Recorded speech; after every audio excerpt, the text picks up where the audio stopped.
রবিবার সকাল ৯টায় প্রকাশ্য দিবালোকে সরকারি পানীয় জলের পাইপ চুরি করার খবর পায় আসানসোল দুর্গাপুর পুলিশ কমিশনারেটের কুলটি থানা নিয়ামতপুর ফাঁড়ির পুলিশ।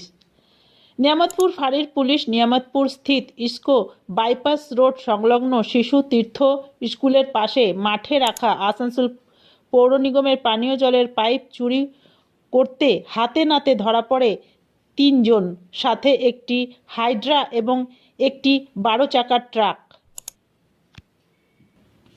পুলিশ সূত্রে জানা যায়, গ্রেপ্তার 3 জন হাইড্রা চালক ইমরান আনসারি, বাড়ি নিয়ামতপুর নবীনগর, তার সঙ্গে থাকা হাইড্রা হেল্পার ইনজামাম আনসারি, বাড়ি কুলটি সাক্তরিয়াতে, এবং ট্রাক চালক প্রেমচন্দ্র প্রসাদ, বাড়ি জামুরিয়া থানার নর্থ সিয়ারসোলে। অভিযুক্ত 3 জনকে সোমবার দুপুরে আসানসোল জেলা আদালতে তোলা হয়। তাদেরকে 7 দিন পুলিশ হেফাজতে নেওয়া হবে বলে পুলিশ সূত্রে জানা যায়।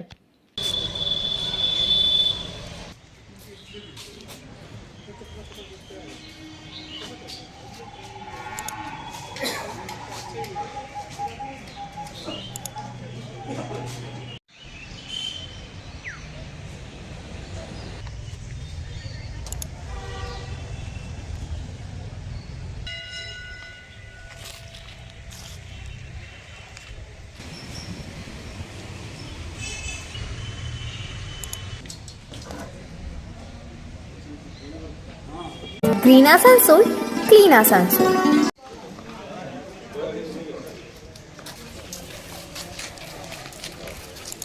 কাগজ নিয়েছ? কাগজ দিতে